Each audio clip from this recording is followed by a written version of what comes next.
Hi everyone, and welcome back. So finally I found the time to sit down and light a pipe and talk to you guys. I spent quite a lot of time the last few months in my pipe smoking hobby, but not so much filming YouTube videos. So just wanted to sit down and give you guys an update since quite a lot of stuff has happened. But let's get a pipe going, shall we? Today's pipe is a 7LE673. And I felt like smoking some Blue Orlik, aka Club Mixture. This is an aromatic that to me is what I would define as a semi-aromatic in terms of what I would normally call an aromatic is. That's why I can easily detect the added flavor, whatever it is. But this is a tobacco flavored mixture that has some sweetness added to it. People say it's licorice, but to me it's more like a cocoa. But I can easily also taste the tobacco in this mixture. So for me this is like as I said, a semi-aromatic.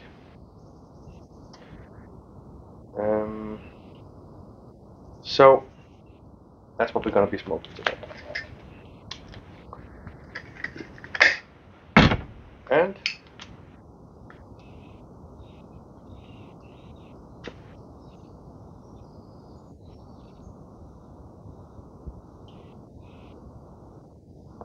the weather is great today.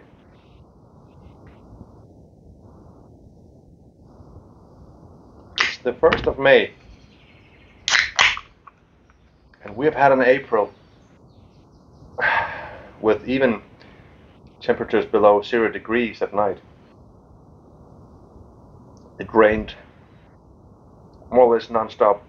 So spring came late this year. But finally it's like 20 degrees and trees are starting to turn green and everything is just this time of year is just amazing.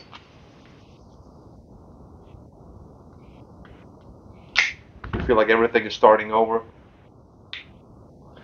It's the perfect time to fall in love.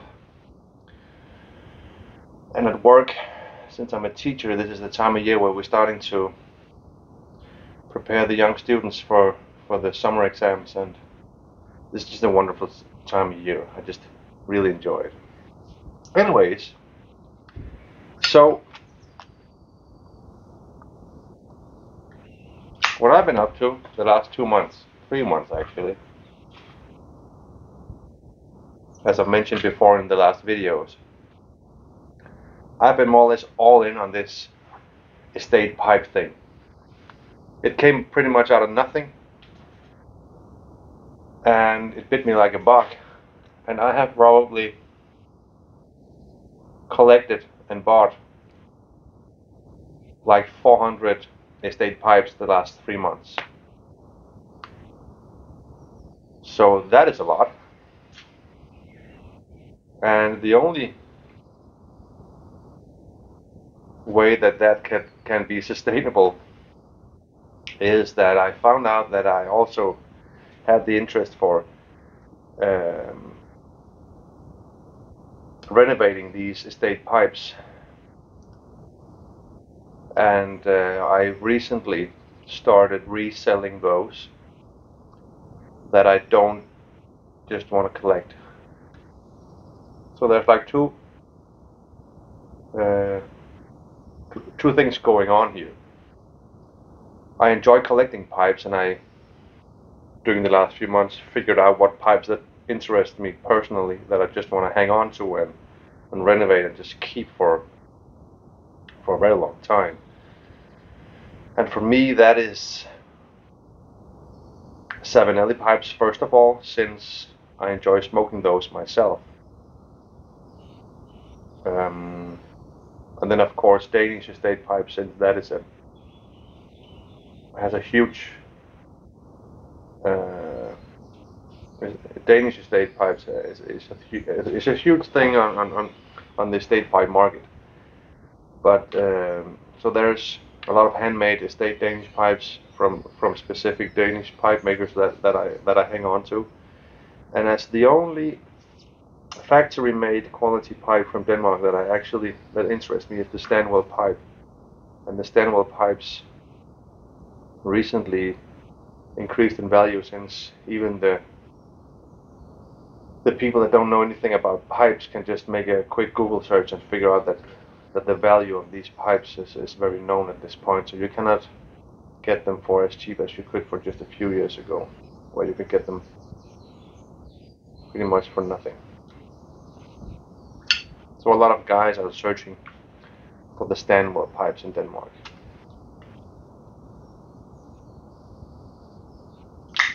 And then of course the Dunhills that everyone is drawn towards, more or less. So I collect some pipes, and some pipes I renovate and I resell them to be used again, to be smoked again. And I uploaded a few videos, part 1 and part 2, about my way of renovating pipes. And I'm missing part 3 in that series, 4 also.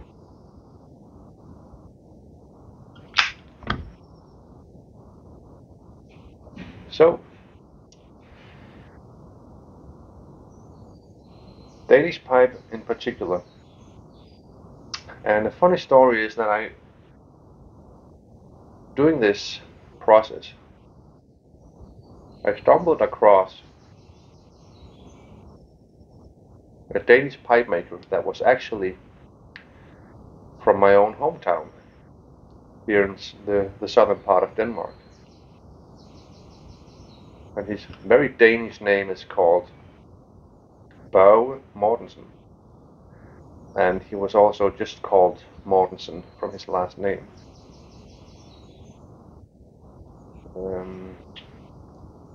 The forename Børge is sometimes spelled with an O, B-O-R-G-E, because the letter Ø is only in the Danish language.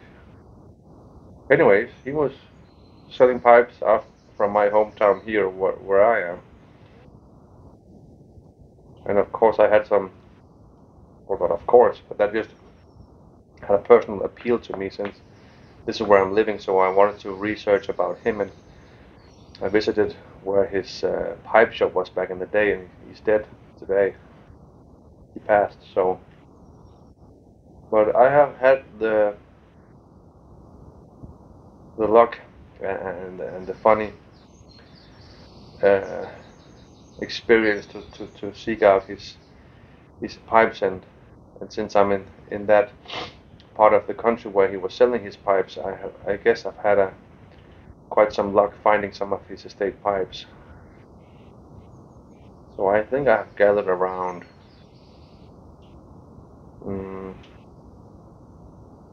I'd say probably about 30 of his pipes at this point. And I actually didn't come to to renovate much of his pipes, so they're just laying around. But that was quite a fun journey for me.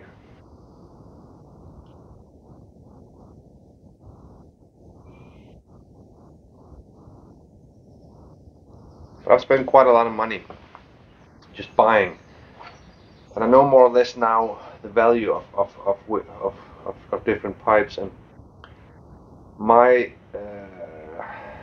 limit, or how I'm limiting my search for estate pipes, is that I know more or less the resale value for the pipe when it has been renovated, when it's ready to be smoked again in that state, what the value is. And I'm willing to buy the used, unrenovated pipe for the maximum amount of money that I can more or less double the price when I'm reselling it.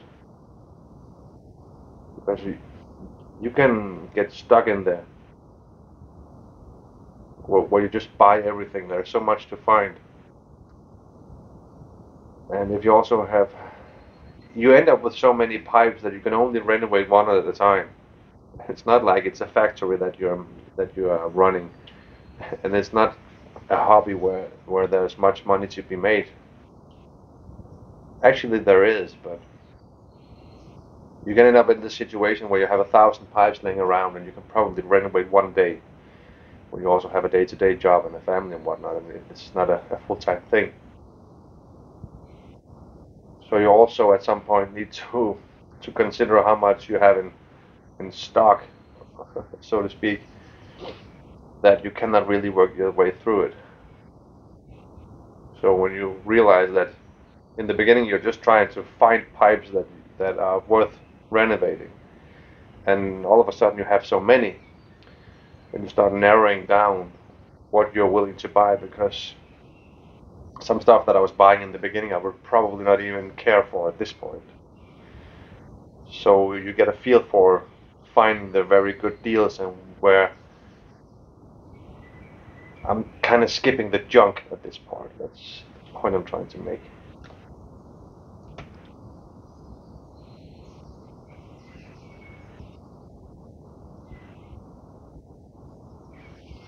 So the less interesting factory pipe, English pipe, French pipes, I really only find interest in those if I can get them for nothing, for cheap.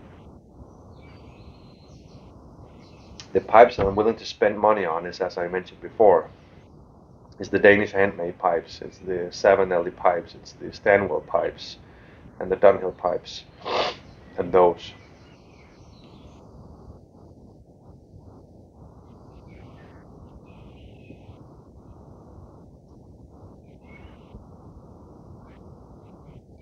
And some of the estate pipes that I can now say that I don't really want to spend time on renovating. I'm actually just reselling as used pipes for other people to renovate them, since I want to spend my time renovating the pipes that I can actually hold some value, or that I just want to hang on to and collect them. And actually, I think I have a few hundred pipes that I'm just gonna hang on to because they interest me. I want to collect those, but I actually think that they can increase substantially in the future. So I kind of hold on to those just as a saving, more or less.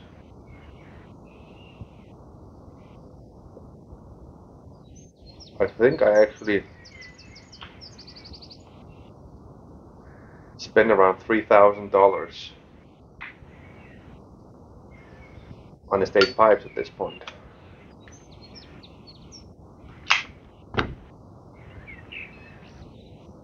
But the value of those is more like $10,000 if I had to resell them in a renovated state.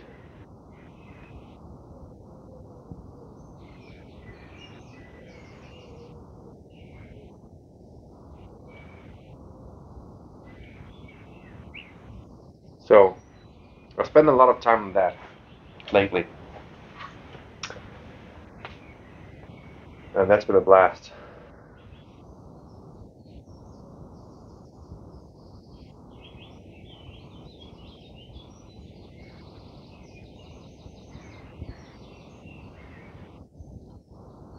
Besides that, not regarding pipes, I have spent some time on my motorcycle situation, since um, every year you come to the point where springtime it's around the corner, you start to get the itch for driving a motorcycle again, because at least here in Denmark, how the weather and the seasons are changing, we can drive motorcycles from as early as April, when the weather is okay. It's like above 10 degrees. That's my pain threshold for how cold I'd like to drive. And all the way from April into start October, and that's more or less where the season ends. So that's like April, 7 months out of the year that we are driving our motorcycles, and then we put them away for the winter. That's just how it is. So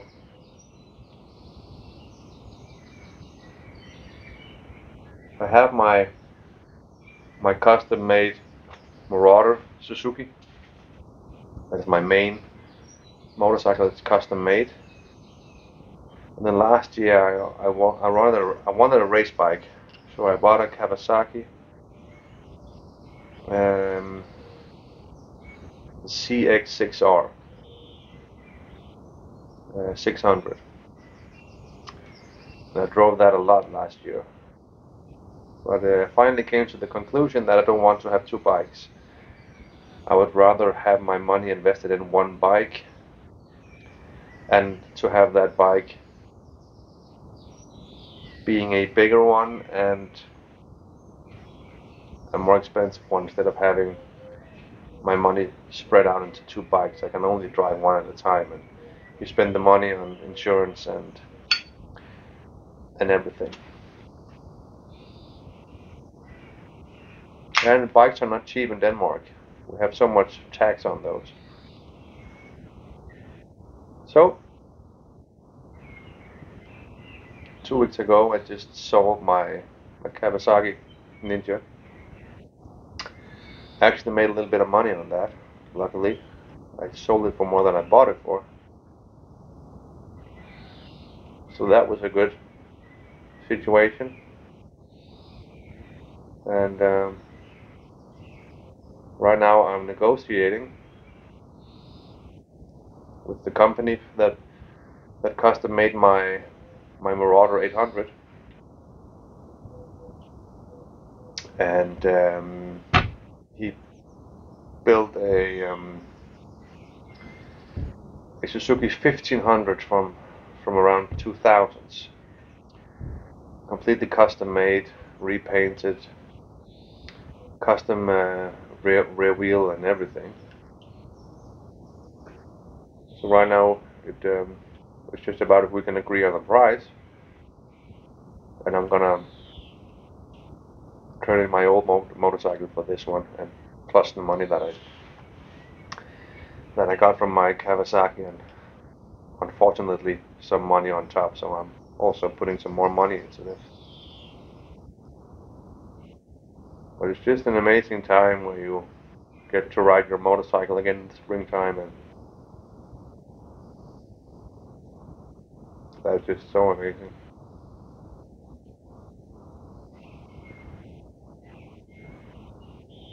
So that's what's been going on.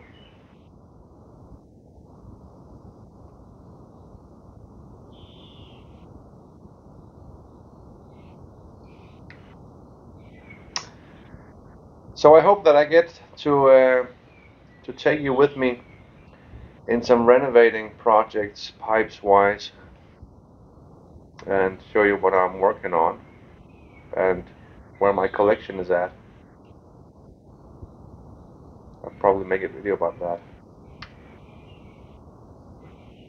Anyways, so thanks for watching, guys, and see you guys in the next one. Bye bye.